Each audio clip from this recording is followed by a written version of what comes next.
everyone just like, dude, just chill. And I'm like, no. I fucking love this. Fuck you. I'm like, why? Like, what? Yeah. But I get it. Like, you got to look after yourself. Like, health is obviously the number one thing, and I've realized that the last 2 years. But like, just fucking keep going. Like, if you love it, love it. You are now listening to the Higher Podcast, brought to you by Flying Arts Studios, the best podcast in the world, according to us. Cool. So we've been rolling. Yep. Okay, we are rolling. All right. Good to go? Yeah, Let's just start. goes. All right. What's up, guys? Anything I can't say? Nah. Swear? You can Whatever. Swear. We don't give a fuck. Shit. I don't give a fuck. Yeah. Beautiful. Yeah. But yeah, what's up, bro? We got Matt John on the podcast today. Good to see you both. Good to see you too, man. Always good to see you. All right, I'm going to fire a question straight off the bat. I've been doing my research. Hard and fast, everybody. Yeah. So apparently, your favorite fashion item is like a gold necklace that you got on the day that you were born. Is this true? Oh yeah, baby. He's rocking it. Oh, nice. How does it still fit? That wasn't even planned. Damn, that's cool. How'd you know that? My people. Yeah, good research. A little birdie told me. Yeah. Did a little bit of research. I thought it might be nice to kind of just check it out, or like just see what's going on, Awesome. find out, learn a little bit more about you. Because I feel like we've known each other for a while, but we haven't really. We've had a few meetings in the past, but just to sit down and just like chat, I think would be cool, and just to get to know you a bit better. So I did my work, and is there anything you want to share about that as well? Just a cool story, or Just start us off. Like, I don't even know where to start. Yeah. It's All been right. a minute. Well, I guess like obviously you run Anatomy Studios. Yes. You're also one of the co-owners of King's Domain. Is that right? Yeah, and People Haircare. People Haircare. That's right. How the heck did you get into business, into graphic design? I guess where does your story start? You can go from the very, very top, or like just when you started Anatomy, or up to you, man. Cool, man. Well, I'll give you the mid-length story. Not the short story is probably not enough detail, and the long one's just we don't have enough time. But the mid-length story is I was fucking up a lot when I was younger. Dad booted me on a plane, gave me a one-way ticket to literally bought me a one-way ticket, said, "Get the fuck out of here, don't come back till you've got your shit sorted." Oh shit. He was like Gordon Gekko at this time. It was good for me, to be honest. It whacked me into my lane. This is all in Melbourne. It's all in Melbourne. Yep. Where did he send you? I started off in the Philippines, so he wanted me to go back to my roots. Oh, okay. Cool. Dude, fucking I went Well, back not to cool, my but roots. like cool. Oh, it was cool. No, it was really cool. I understood cool. the value of family again, seeing my cousins in like living in cardboard boxes and shit like that. Yeah. Like in poverty. So perspective, like that. Yeah. Instant. After that, I could have gone home, but I decided to go to spring break over in in the States, and while I could. What area of the Philippines is your family from? Just for the Phillies out there. Yeah, it's called Makati, which is it's about an hour out of Manila, 3 hours in traffic, but it's sort of getting into the rougher. There's nice areas of it, but we're not in the nice areas. Right. Our family's in a village, so did the world tour thing. Came back a year after, and I was like, I got to go back to uni. I had to break up with some friends, literally. Wrote a letter, sat with them, read it all out in front of them, saying I can't be in your company friends with you anymore. One of the hardest things we've ever had Holy to do. shit. These were my best mates Yeah, as well. right. And then moved on to had one of my best mates, Paul Hermes, help me get into university advertising. He was like, dude, you're a fucking sick creative. You got to apply it into business. That's where it sits. So I did 3 years of advertising. It was the first thing I've ever done school-wise that I completed well. Like I just did it to my full, with my fullest sort of attention and potential and whatever. And I was one of, I think, 6 people who got a job in advertising. After that, 3 months in, I was like, I fucking hate this. I can't work for anyone, man. I cannot work for anyone. So I literally Spent 3 months in there, and they were like, dude, we'd love to extend your probation. I was like, I'm out. And they were like, what? After 3 months. After 3 months, I was like, this is not what I'm meant to be doing. Walked home and walked into, literally was like, fuck, I don't know what to do. Went past this chocolate shop called Freyhouse, and they had like one what's it called? One retail outlet, but with massive wholesale potential. So they were selling Italian style thick hot chocolate, and I was like, guys, I can help turn you from here into here. I had no idea what I was fucking talking about. Literally no idea. Didn't even know how to use a design program. Wow. They were like, this kid's fucking crazy. And they gave me a shot. Right. A year later, they're in like over 1,500 stores around Australia, like retail outlets, and it's still growing today. It's killing it. And I proved to myself that I could expand something through branding. So because it was so intense, I had to learn. This is when YouTube was like just coming out as well. Yeah. YouTube, I had to learn the design programs through YouTube within like 3 months. Wow. So I was sitting there all night, doing all-nighters, working out how to use Photoshop, Illustrator, InDesign, After Effects, all that shit. And I learned just enough to develop one style of design. That's the style that I've used for anatomy for the last 13 years. Wow. Bold, masculine, impactful, and scalable. We've obviously diversified a little bit since then, but after that, went into St. Ali, got mentored under Salvatore Malatesta, nice. which taught me how to be a man.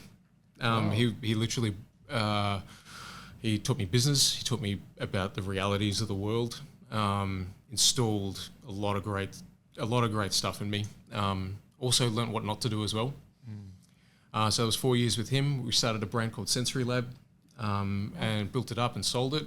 So it was my first sort of introduction into money. Spent it all. Spent it all pretty quickly. Took some out and opened up. Sorry, I did take some out. Yeah. Spent a lot of it though. Opened, I don't know if you guys remember Fat Brats and Shawcross Pizza in Brunswick Street. Shawcross Pizza's still there. It's still smashing it. Fat Brats was like a gourmet hot dog shop. We sold that. Sold Shawcross. And came into more money for the first time, spent half of it, and then at that time went into Anatomy Studios because I was like, I got to do what makes me really happy. What really makes me happy is the branding stuff. Yeah. Because branding is like emotional, and that's fucking all. I'm all about emotion and applying that into the real world. How do you connect people with products? How do you connect people with the storyline? And that's what we do every day. And that's my goal with Anatomy. My number one sort of purpose with Anatomy was to be our own biggest client. And that means we create our own brands, and that feeds our studio. So Anatomy will serve as the engine room for these brands that we build, and we live in this sort of like little circular ecosystem that just keeps getting bigger and bigger, and that's why we got into people and King's Domain. Awesome. Wow. Well, I guess, how does Anatomy come about? And how do you, like, you know, you're obviously like doing some cool things, you're working with some cool people. What was it that really kind of helped you branch off and be like, you know what, I want to do my own thing now? Because it seemed like you're on a like pretty cool trajectory, like at the time. Trajectory. Yeah, that sounded fast. What was it? And where did Anatomy even come from? Like that name? Yeah. So as I was learning about, because I was feverishly like, fucking, what is a brand? And then whatever I'd learn, I'd regurgitate to my clients, so I sounded intelligent. A lot of it was like, you know, every brand has an anatomy. You know, it has a persona. Yeah. It has a point of view. It has a human element. You know, a brand is like a person. You know, literally it has characteristics, like it has an essence, all that shit, right? So it's like, you know, what's the essence of Flying Art Studios? You know, there's a lot of people that would say a lot of different things, but it would all really mean one thing. You know, that's the essence, and that's the shit I love. Like I love connection more than anything. That's why I said, like, jumped on this when you asked. I was like, fuck yeah, I love connecting and bouncing and creatively expressing things. So I just wanted something that I could express myself creatively through. Anatomy seemed to be like the thing for me, and it still has 13 years later. It's served that purpose. Crazy. Well, then I guess like, you know, you found this outlet to like express, and you've been like working with all these different brands. How do you find the balance between like business and like creative? Because I feel like that's something that even I like am really like curious about, and seeing other like business people that are creative. Because I find that to be, it can be two very different kind of feelings. Yeah, man. If I had worked that out, I just wouldn't be working as hard as I am now. Like it's tough. So I brought on a business partner, Catherine Ruiz, who you guys would have met, because I got to a point where I couldn't take it any further. I was starting not to love what I did. Catherine was at the time the head of marketing at Rolled Vietnamese. They were restructuring, and I was like, fucking. She came to me and she's like, I'm going to come and expand and help you get your message out there. And I was like, fucking oath. How does that conversation start? Just like, hey, you know what? Yeah, it was just timing, man. It was right. Like, just the, divine intervention. Yeah. And Catherine is like a operations queen. Like she's literally she's pushed the level of standard of the studio. She fights for us with our partners, whips us if we're not in shape. She's like she's done a lot for us. Like she's like a I don't know. It's hard. It's unmentionable. It's and also hard to measure the kind of impact that she's had. But to answer your question, she's taken over the part that I was getting overwhelmed with, which was the growing of the business and the shaping of the systems within the business. So everything runs seamlessly now, and I can just do I can do what I do, and be creative, train all the staff, teach them the shit that I need to teach them, and not just about design, but about life and like how to become a better holistic designer or creative, how to think about things more critically, more strategically, more openly. And if it wasn't for her, I wouldn't have been able to do that. Yeah, but if it was just me, we'd still be at one person or two people trying to fucking battle, running a business, talking to the accountants, talking to the fucking lawyers, all that stuff. We would never have been able to open our own brands. So I had to make a call. Yeah. Which sounds like it was a good call. Yeah, it was a great call. There's something I'm curious about. Like when you walk around and, branding is what you do, are you always just looking at different brands and just thinking, I could elevate that, or I would do this, I would do that, and just off of that as well, like how do you find the clients you want to work with as well? Yeah, good question. We've never actually pitched once. Everyone's just come to us, and that's because we have a style. Right. People when they come to us, they expect, or what they're after is a point of difference. That's the number one thing they ask for. We want to stand out. This is where our brand mantra came from. And we're like, they're always like, how do we stand out? And we have this mantra, stand out for what you stand for. The only way for you to stand out is by what you stand for. Like if you've got two different cups, one has a message that's going to save the world. The other one's just a cup. Which one's going to connect with people? Right. So we build connections into products and emotive type things, and people come to us for that exact reason. They're like, we have a message, we don't know how to express it, but here's the vehicle. Go for your life. Right. And we have a methodology to make that kind of happen. So are there brands that we want to work with that we don't already? Not really. We want to build our own brands. That's the do we have brands that we want to build? Fucking oath. We've got a laundry list of them that we want to do, but you really, really fucking have to take your time because it's a huge capital outlay. Yeah. Sucks your resources like no tomorrow. And if you do, like we're be completely transparent, doing 2 at the moment, and it's been hard to find a balance with one brand and the studio. No problem at all. But focus and attention is being pulled and stretched and bent, and as a result, we've had to adapt, which was unexpected. Yeah, I hope I answered that question. Yeah, no, definitely. Yeah. Well, how are the brands going now? How long has it been since you first opened the brand? It's been a year for people. So both brands are in every single Coles around Australia. Nice. So it's over 800 and something stores. So we had instant success from day one, which was really cool because you're in 800 stores.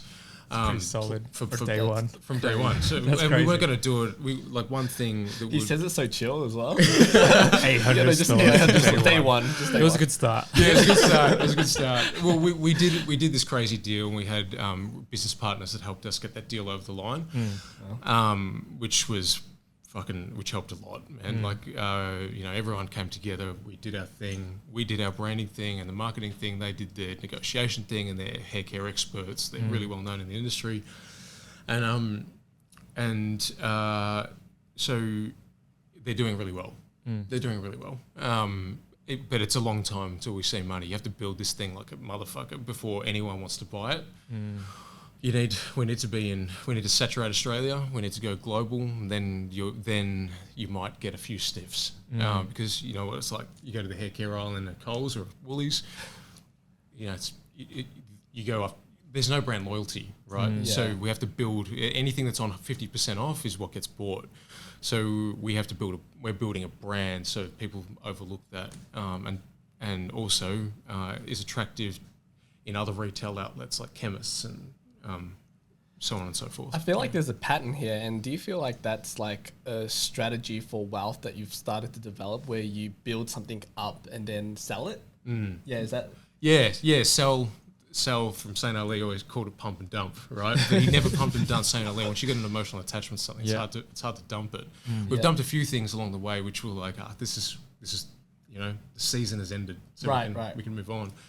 These ones, we're in it for the long haul. It is a pattern. Like I think every business should be approached as unemotionally as possible because of the things that happen along the way. But it should be so good that you can sell it, right? Fucking oath, it should be so good. Yeah, absolutely. You want people to want it, right? Yeah. You want people to go, I can take that, like, a Procter & Gamble or a Unilever or whatever, and see that and go, that's something we can take from, a $50 million a year brand to a $500 million brand. And that's when you exit. Because to turn a $50 million brand or a $100 million brand into a $500 million brand or a $1 billion brand, I don't want to be around for that. Yeah, I'll be 70 years old. I'm not about it. What I'm about is enjoying my fucking life. Yeah. And making sure that what I'm doing is in alignment with that. And don't get me wrong, it's hard work. And it's broken us all. Especially, I'll speak for myself. It's broken me a few times. But I grow from it every single time, so it's worth it. Yeah. Wow. So what's on the horizon? Any specific kinds of brands that you've always wanted to create? Yeah, so now I'm at the stage of my life. I'm 40 now. Shit changes a little bit when you're between 30 and 40. When you guys get there, you'll know what I mean. It's sort of weird. I just entered that in between. I just turned 30 on Saturday. You turned 30? Yeah. Oh, happy birthday, man. Oh, thanks, man. 30 years old. Fuck you. Thanks, man.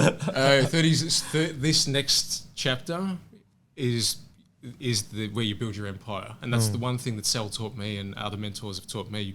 This is the time. You got 10 years of level 10 energy. Yeah. Go hard, and if you're gonna build brands, build the fucking brands now, because it's you got the energy to do it. Fuck, I forgot the question. I don't know what the question was. But I like where we're going. Yeah. Any advice for 30-year-olds? Yeah. Shout out to all my 30-year-olds. If I was going to go back to my 30-year-old self, no, 40, right, is where you put it all together. Your mind is sharper than ever because you got all the life experience in the world. Right. I'm as strong and fit as I was when I was 30. So now things happen at light speed. Like when I choose to do something, I remember the question, I'll come back to it. Okay. Things happen at light speed now, like starting a hair care brand, right? So we've got all this information. We're like, fuck, we're not going to just make a product and then try and sell it online, right? We're like, we're going to get a product, we're going to team up with the industry experts and try and get a deal to get us into 800 outlets. And we'll spend our time doing that. Yeah. So we've got instant revenue from day one, and it just takes the pressure off everyone. And so that happened over, like 8 months. We built it in 8 months. It was in Coles by the end of it. Wow. So that's the exciting part about 40. Shit just happens if you know how to make it happen. But yeah, you asked me about what brands are coming up. Yeah. It's good. It's a really good question. We had a hell of a lot of things on our laundry list, but what's important for me now, and for the guys in the studio, but especially me, is to make sure I'm in alignment with my purpose, right? And if I can create something that is in alignment with my purpose, then I'm home. I've clocked my life, and that's as you guys would have seen, because you were there at the boxing. A big part of it, what came out of that boxing, and what's been happening through boxing. I post a lot about boxing, right? Because boxing is a metaphor for my life. Like it's fighting, getting back up, being resilient, fucking, all that shit. Yeah. So I tell that story, a couple of times a week, and as a result, what's been coming back at me, people's parents or young men, and sometimes young women, going, "Can we work together?" Right? And I mentor a couple of people around around sort of the philosophy of life through boxing and business. Sounds fucking weird. It's complicated. I'm still trying to get the language around it. It's hard to explain. Sense. I see that. But it works. Alignment for sure. So the next thing for me, and I'm going to fucking call it now. All right. You heard it here first. I'm building up to help young men on their journey to manhood, right? And there's no better way to do that than through building your kingdom within. And part of building your kingdom within is learning how to fight. The discipline around fighting, the pressure it puts you under, what you learn in the ring is like 3 minutes in a ring, I equate to like 20 years of life experience. You stand toe to toe with someone, you learn a lot about yourself, right? Wow. And that's why I'm addicted to it. And when I'm in the ring, whether I'm getting fucking knocked out or not, I'm learning, right? And as long as I don't get flawed for life, I'm going to continue that path forward. So the next thing that we'll do as a studio, but with me as the mouthpiece, and is create something that helps boys on their journey towards manhood. And you look at what because boys are or males, I should say, not just boys, males are so misguided. You look at Andrew Tate, right? The guy that's informing our youth, and what he's been doing to it, damaging it. In some areas, he's doing it, actually saying all the right shit, but most of the part is he's fucking it for us. And people are now coining this term toxic masculinity, which I'm like, dude, masculinity is not toxic. There's only toxic males. And I see this. I listen to what's happening in schools and what young boys are doing to women in schools, what they're doing to each other, and they're doing to themselves. I can't sit down and let that happen. That's part of why I'm here. So I'm on my purpose. That's my purpose, right? And my next step is I just had to tell my business partner today, so I hope this comes out in like a few weeks. She's gonna be like, "Are you fucking telling everyone now?" I'm going to fuck off to Bali for a few months, just so I'm not distracted, and I want to write a book, write a guidebook that basically goes through all the things that my mentor has taught me, which I have a mentor that literally specifically works with men. I've been working with him for 16 years, and I've learned everything that I've learned through him, everything I've learned from my life experience. And I also have this shaman, Tamara, who I've worked with for the past 2 years. So I've got a feminine perspective on it, I've got a masculine perspective, I've got my life experience perspective on this thing, and I'm just going to put it all on the line and spread that message out to the world that how to build strength in young men. That's all it comes down to. How do you build strength in young men?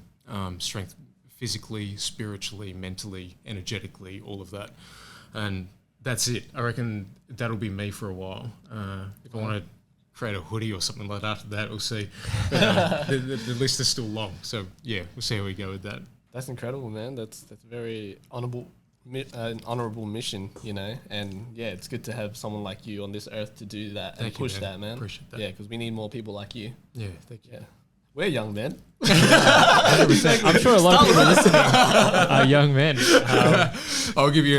You'll be the first to have the book. You're the first to know about it. So other than Catherine's going to be fucking. That's epic, man. That's epic. So cool. Yeah. I'm excited for it, and I think it sounds like, you know, you're in a good headspace for something like that and to share something like that. And even like, you know, our conversation from the get-go, I feel like all this stuff is like really powerful and can definitely like make a really good impact on, you know, young minds and even older minds too. Even people that are older, I feel like, you know, we'll get a lot from something like that.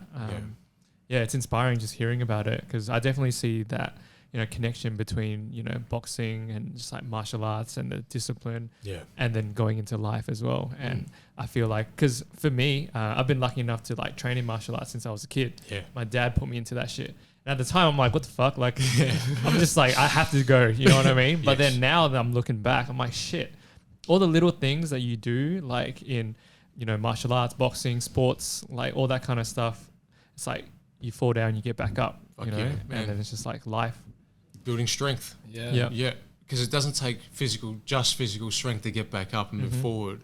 You need the mental. It's the mental. And you need the energy. You need energetic. You need spiritual. You need a lot. And everyone gets knocked down, but some people just sometimes don't know how to get back up. That's what this is about. Yeah. Speaking of getting back up, you had your fight. Yes. We spoke briefly about this before you came, or when you first came into the room, and we were just talking about you know, your thoughts after the tribute fight night. We might take a quick break. Oh no! Let me cut these and start I'm again. at the edge of my seat. And a quick word for our sponsors, Anatomies. This podcast is brought to you by Kaizen Creative. Learn, collab, grow. We're back. And we are back. So, we're just talking about the fight night. Can you maybe walk us through that night and what that experience was like for you? It was cool because we got to talk before the fight night, because we did the videos for Tribute. Shout out to Tribute. We did that interview as well. It was cool to check in, see where your headspace was at. We saw you on the night, but we didn't really get to talk or anything. So you know, how was the experience, man, on the other side? It's an interesting night. The whole experience was one of the most memorable of my life. So as I was telling you guys before this, I had 2 years of going through a cocoon, to say the least. It was rough. Separated with my wife. I was running, you know, 2 businesses with a business partner through COVID, and never in my life have I had mental health issues. And I'd always prided myself on that, whatever that word is. I was like, I love that about myself, but like, in order to know you have something, you got to lose. In my opinion, you got to lose it to know what you had and be grateful for it. And I lost it for a couple of years. And so the fight for me was about a few things: getting back on track. Number one, because I let my body go, I let my mind go, I let my spirit go. So bringing that back into order. And I did it for growth. I wanted to go to the next level. This chapter was ending for me. I was just turned 40, and I was like, I'm done with that chapter. I'm ready to move on and actually live on my purpose, like I was saying before. So that night was about growth for me, and I didn't realize that until I got into the ring, right? So I trained like a demon 10 times a week. You know, I lost 12 kilos throughout that 8 or 9 week period. So I got what I wanted there. Got my body back. I got my spirit back because I love boxing so much. And shout out to Tribute for fucking hosting those nights, because you don't know what you do for people on those nights. They'll never know until they've done it. So do it. Sign up now. Sign up now. And spiritually I got myself back. Physically I got myself back, and mentally I got myself back. And you know, everyone was singing Hallelujah. like my business partner Catherine, my other business partners in the other haircare ventures, my friends, everyone was like, "Fuck, Matt's back." My sister, she was crying on the night, like scared as fuck, but also like, we got you back, and that's what it was all about.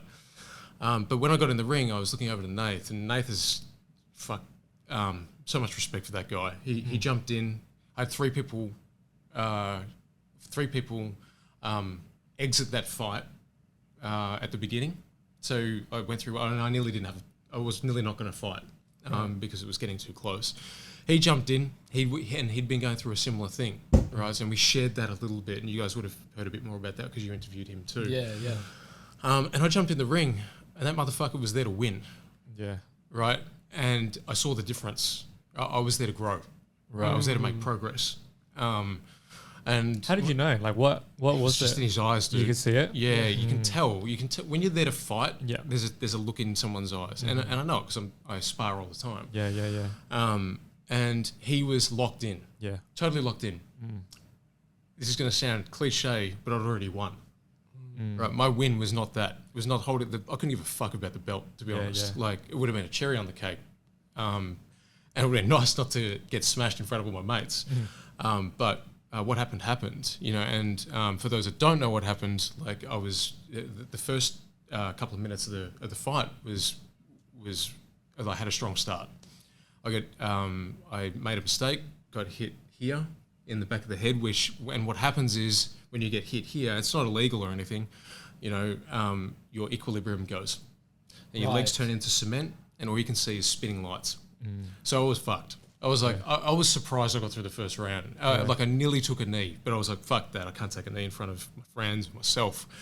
But I probably should have, because it was brutal, dude. Like, it was brutal. I had to deal with a lot of mental anguish after that. Like, I wasn't hurt physically or anything, but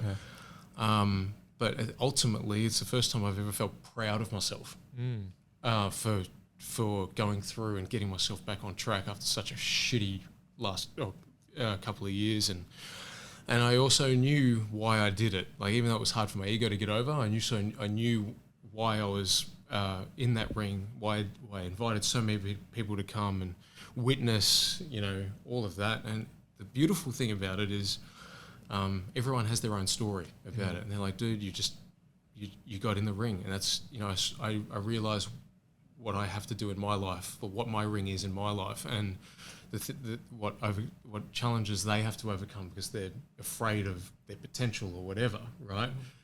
But if you want to get philosophical about the whole thing, the reason, the thing that I had to prove to myself is that I could fail and still be loved, right? And it sounds so fucking weird. This is what I came to. It was like, I thought I always had to win to receive love, and praise and connection from people. Yeah. When there's a photo that Greg Levin, aerial photographer, took when I was coming out of the ring, and you guys sent me the other night with when you filmed me coming out of the ring and all my friends embracing me and cheering. Yeah. I was like, you would have thought I won. Like, I was like, fuck. It was your night. Yeah. So that night that you sent that to me, that's when I realized, I was like, oh my God, I can fail and still be loved. So now I'm like, bring on this fucking book, bring on this mankind shit that I'm going to do. Bring on everything, because I don't give a fuck if I fail now, because I'm still going to be loved by the people that matter, which was the thing that stopped me from doing so many things. Right. I've had so many of those things that I think brands I wanted to launch but didn't do it because they were too close to home, and I didn't want to get exposed. The fear of failure is like the fear of not being loved, right? Boom. Yeah. And you don't realize that shit until you get fucking smashed in the ring in front of all your mates and they still love you. I'm like, fuck, thank you for that. Thank you for that lesson, because I wouldn't have been able to progress into the next chapter of my life without it. Damn, that's beautiful. Yeah. I'm gonna let that touched sit my for a soul. bit. That was crazy. Yeah. I'm like, oh shit.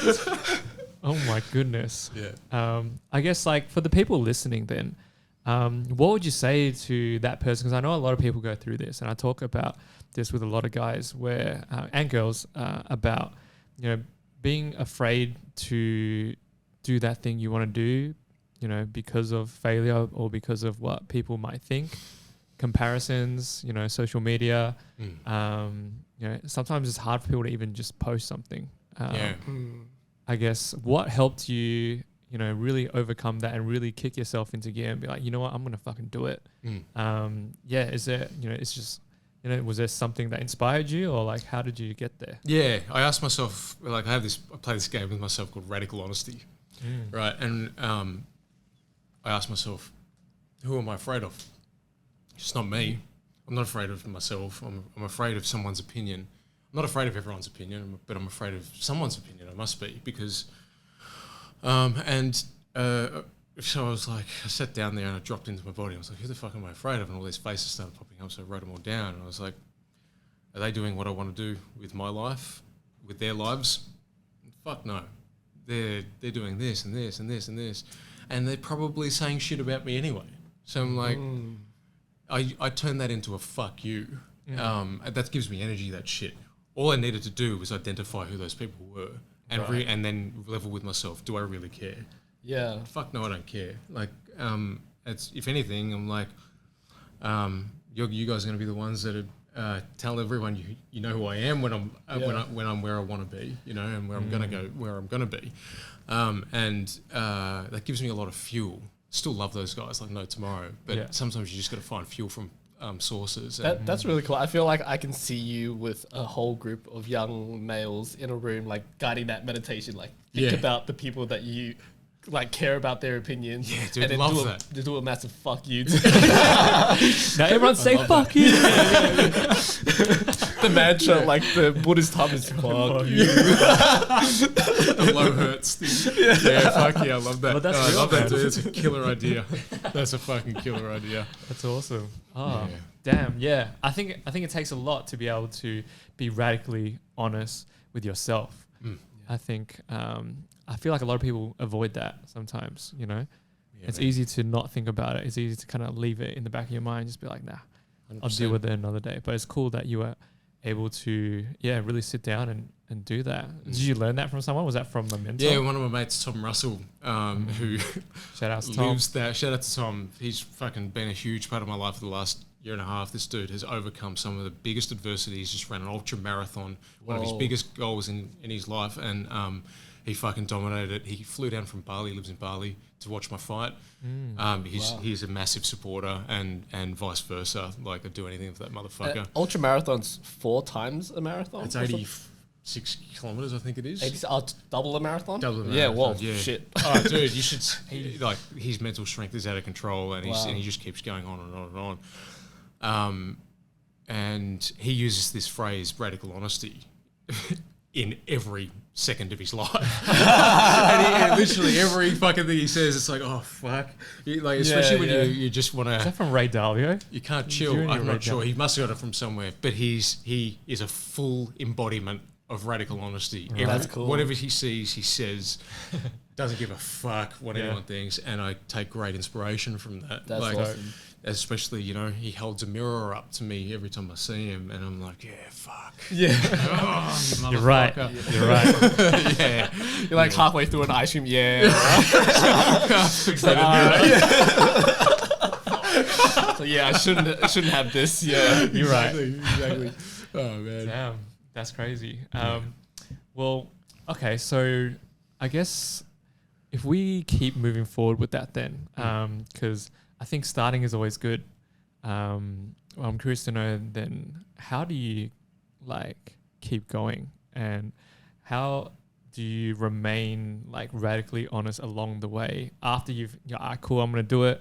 You know, a lot of people say they can do it. Maybe they start, but then you know, how do you keep going? Because you've been going for a long time now. Yeah. Not to make you sound old or anything. I might. Don't I'm a fossil. I know it. It's all good. Out here, but in here, no. Yeah, 100%. Yeah. So yeah, how do you remain consistent over the years? You know, and how do you keep pushing forward and progressing? Yeah, I think there's two answers. One is the people you surround yourself with. If you're surrounding yourself around people who aren't resilient, who don't try, or who don't push themselves, you're going to be like that. You know, that's fucking quote. You're the sum of the 5 people you hang around with the most. It couldn't be truer. But also, it's like, why do you believe you're here? Now, I believe we're here to express ourselves fully and know as much about ourselves as we can. So I have the curiosity switch turned on 24/7 as a result. I don't sleep very much, not because I'm thinking or overthinking. I just don't want to miss out. Like, it's just like, I feel like I'm always going to push. Does get me into trouble sometimes. I burn out.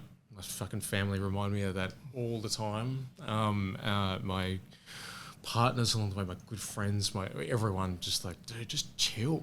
And I'm like, no. I fucking love this. Fuck you. I'm like, why? Like, what? Yeah. But I get it. Like, you got to look after yourself. Like, health is obviously the number one thing, and I've realized that the last 2 years. But like, just fucking keep going. Like, if you love it.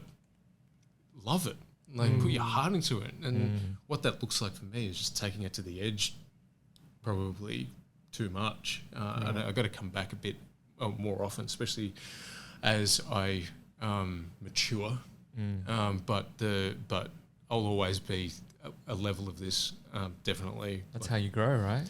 Exactly, man. Like, fuck, you want to be the best at what you guys do. You got to surround yourself with the best. You got to have the best people working for you. You got to have the best whatever, or whatever your version of that is. Just surround yourself with the people that are aligned or are doing what you want to do and can execute your visions. That's the main thing. I guess I feel like that always comes back up for me as well in terms of like burnout, because it happens to me too. And I'm just in my nature to just go hard at whatever it is. It's like, I'll just fucking try my best. Well, we're both here. Yeah. So we're here. Like, we go hard. But yeah, we do experience burnout as well. So, what have you learned about like balancing out burnout? And is there any like strategies that you have to really kind of, just balance like that juggle, and that's life. And someone once told me, like, I was like, hey man, like, how do you like juggle everything running a business? And they're just like,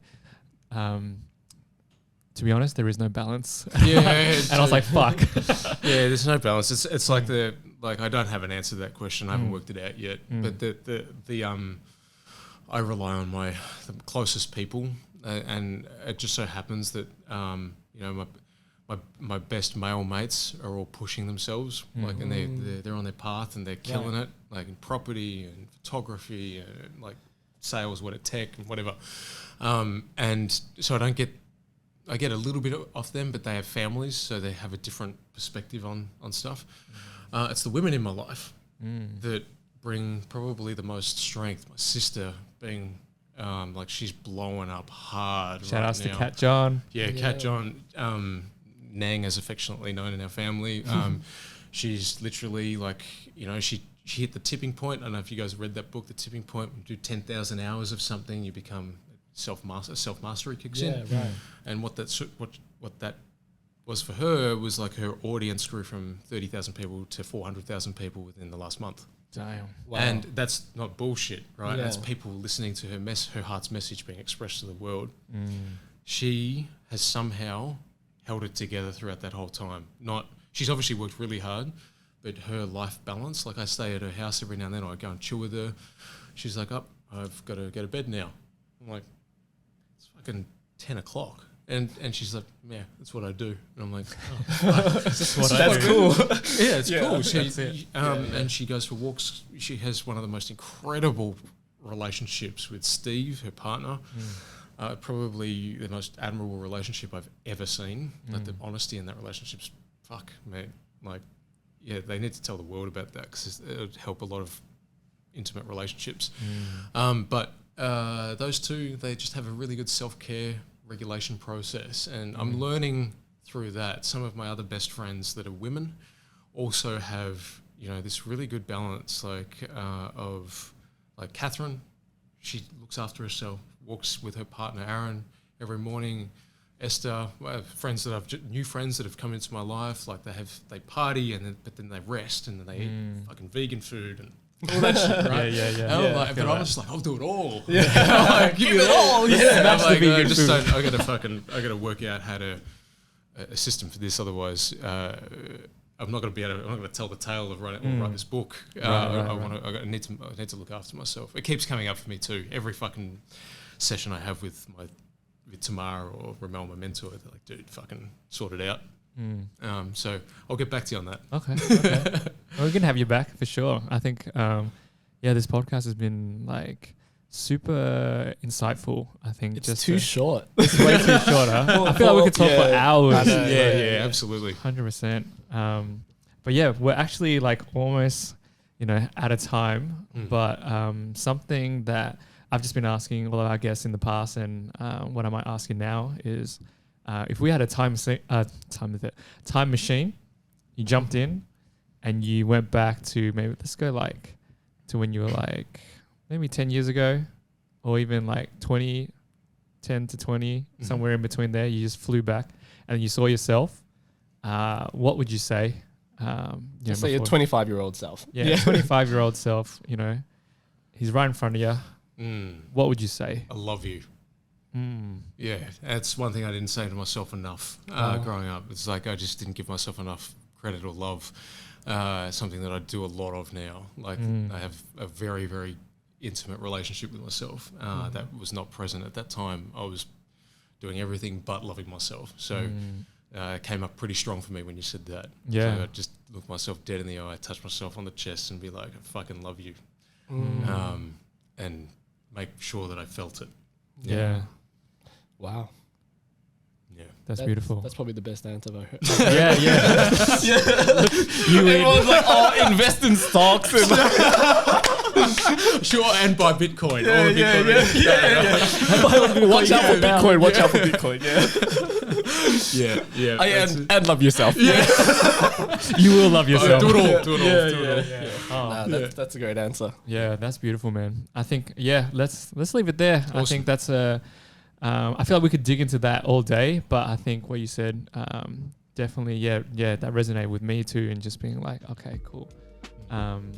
Sometimes we forget to just like love ourselves and just like look at yourself in the mirror and just be like, love you. Yeah, fuck yeah, man. Especially as men. Yeah. I feel like every time we speak to you, me and Dave, we always come out of the conversation like, wow, that was a good job, mad job. Yeah. So we had to have him on the podcast. Yeah. Thank you guys. I really appreciate it. Such an honor to be here. I mean that. No, we appreciate it, man. Thank you for making the time as well. I know you're a busy guy, you're doing a lot of things. So when you were just like, yeah, man, sure, I was like, what? All right, cool. Tomorrow, okay, let's do it. Yeah, jump on it. Yeah, it's awesome. So yeah, wishing you all the best, man, and I'm sure we'll see you soon. Yeah. All right, thanks for listening, everyone. Peace. Peace. That's it. Well, Awesome, thanks, man. bro. Thank you so much.